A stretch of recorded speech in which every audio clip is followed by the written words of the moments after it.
Serius, saya nanya, ini Bawaslu tahu nggak video ini? Kalau tidak tahu, coba kasih tahu. Bawaslu kasih tahu ya, Bawaslu RI kasih tahu.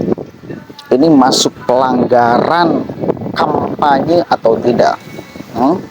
Termasuk Kemenag, kasih tahu. Yang katanya kan komitmen, tidak boleh ada yang kampanye di tempat ibadah. Kita sekarang lihat nih, Bapak Anies Baswedan, betapa pedenya dia ngomong di hadapan jamaah di atas mimbar untuk memilih dirinya di masjid. Coba kita cek sama-sama nih. Sekali lagi, Bawaslu halo, Kemenag halo. Orang-orang yang berani menyongsong perubahan, orang-orang yang tidak takut dengan perubahan, orang-orang yang berani mendatangi tempat baru dan meyakini bahwa dengan hijrah insya Allah terjadi perubahan. Dengan terjadi perubahan, kita pun shallu ala nabi, kita pun sedang berikhtiar untuk sama-sama melakukan perubahan. Kita ingin negeri ini makmur untuk semua, bukan makmur untuk sebagian. Karena itu kita ingin sama-sama mengikhtiarkan, dan ikhtiar ini bukan ikhtiar yang kecil, tapi tidak bisa dikerjakan sendirian. Mengubah nasib kita harus dikerjakan sama-sama. Insya Allah yang berada di sini adalah barisan yang siap untuk mendorong perubahan.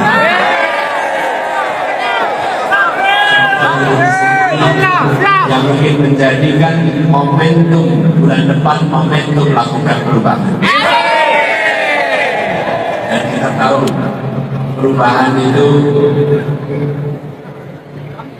kemajuan itu tidak datang otomatis, tapi kita yang harus berikhtiar. Allah la yughayyiru ma biqaumin hatta yughayyiru ma bi anfusihim. Insyaallah kita termasuk dalam rombongan orang-orang yang mengikhtiarkan.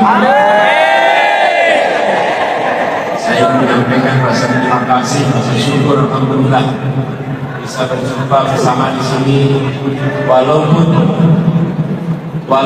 hitungan menitnya mungkin sebentar, tapi insya Allah jejak bekasnya akan tinggal panjang dalam kelangsungan. Walaupun sebagian besar tak bisa berjabat tangan, walaupun sebagian besar tak bisa saling berpelukan, walaupun sebagian besar hanya bisa saling bertatap mata, tapi insya Allah silaturahmi ini adalah silaturahmi yang membekas panjang dan membawa keberkahan. Izinkan saya juga menitipkan salam kepada seluruh keluarga, salam kepada tangga, teman kerja, sampaikan kepada semua bahwa ikhtiar untuk melakukan perubahan perlu kita kerjakan bersama-sama, dan insya Allah yang berada di sini bagian dari yang mengikhtiarkan. Secara khusus saya sampaikan terima kasih kepada ibu-ibu yang berada di belakang sana yang khusus datang ke masjid ini. Terima kasih telah menjadi bagian dari jamaah ini semua. Begitu juga dengan semua yang mengkhususkan hadir di sini. Bagi yang merekam, insya Allah ini menjadi catatan. Jadi penting bahwa saudara-saudara hadir di masjid ini dalam sebuah silaturahmi yang insya Allah akan mempererat ikatan persaudaraan. Oke, jelas. Bagaimana? Itu pelanggaran atau bukan? Saya nanya, pelanggaran atau bukan? Kira-kira pelanggaran atau bukan? Kita itu menginginkan untuk pemilu itu jurdil, bersih, menghasilkan produk yang benar-benar utuh, sempurna, tanpa ada kecacatan. Sementara aturan-aturan urusan kampanye aja dilabrak begitu saja, tidak dihiraukan. Mau bagaimana kita mau menghasilkan produk pemilu ini yang baik? Atau sekarang sudah beda, aturannya sudah bukan begitu. Nggak apa-apa, boleh kampanye di tempat ibadah gitu, boleh. Saya serius belum tahu ini aturannya sekarang boleh atau tidak. Kalau boleh mah ya nggak apa-apa. Mungkin semua orang akan kampanye di dalam masjid, dan di dalam masjid itu orang macam-macam punya pilihan. Kebayang nggak kalian kalau di dalam masjid kemudian ribut memperebutkan, saya pilih A, saya pilih B. Kenapa Anda hanya ngomong A saja, tidak B, tidak C? Kebayang nggak kalian tempat ibadah dijadikan tempat orang ribut gara-gara beda pilihan politik? Cobalah, untuk sekalian tempat ibadahnya steril dari kepentingan-kepentingan politik, biar kemudian orang itu ributnya di luar aja. Khusus tempat ibadah, tempat orang merenung, tempat orang kemudian berpikir ulang, kenapa saya harus ribut di luar? Jangan dijadikan tempat ibadah juga sebagai medan untuk pertempuran. Nggak ada dong ruang steril untuk pikiran jernih ini, nggak ada. Kalau kemudian tempat ibadah juga dibabat, boleh orang kampanye di sana. Itu kan logika sangat sederhana. Orang itu sekarang ribut di media sosial, ribut di tempat-tempat, di lapangan ribut. Tempat ibadah mau dijadikan keributan pula gara-gara beda pilihan politik.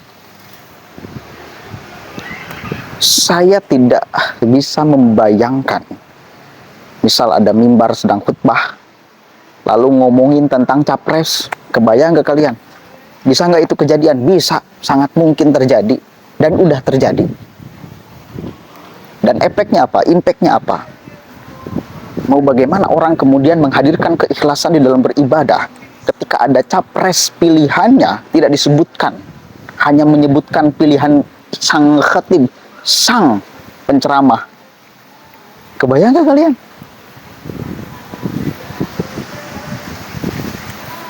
Saya harap aturannya masih sama. Tidak boleh kampanye di tempat ibadah.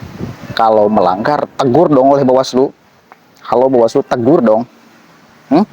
Tegur dong. Kemenag harus benar-benar masif mensosialisasikan tentang tempat-tempat yang boleh dipakai kampanye. Gibran bagi-bagi susu aja di Jakarta di tempat Car Free Day kan dipersoalkan karena bukan tempatnya. Nah, tempat ibadah sekarang di masjid, jelas-jelas di masjid, tempat ibadah boleh di sana kampanye gitu. Masa di tempat Car Free Day aja disterilkan dari orang berbicara politik di dalam masjid? Boleh. Satu kali lagi nggak kebayang, udahlah jadikanlah masjid ini hanya satu-satunya tempat yang steril dari kepentingan-kepentingan politik, biar orang kemudian ketika sudah ribut di luar merenungnya di dalam masjid. Kembali lagi kepada kesadaran normal, jangan ikutan dibawa gitu loh ke dalam masjid masih kampanye. Ini nggak ada dong proses penyucian dirinya dari keributan di luar, nggak ada tempat. Udah jelas kalau di rumah pegang HP ribut lagi di medsos. Lah, mudah-mudahan ada manfaatnya dan ini sampai ke Bawaslu RI. Kalau tidak sampai, sampaikan ya. Kalau Bawaslu belum tahu, viralkan. Assalamualaikum warahmatullahi wabarakatuh.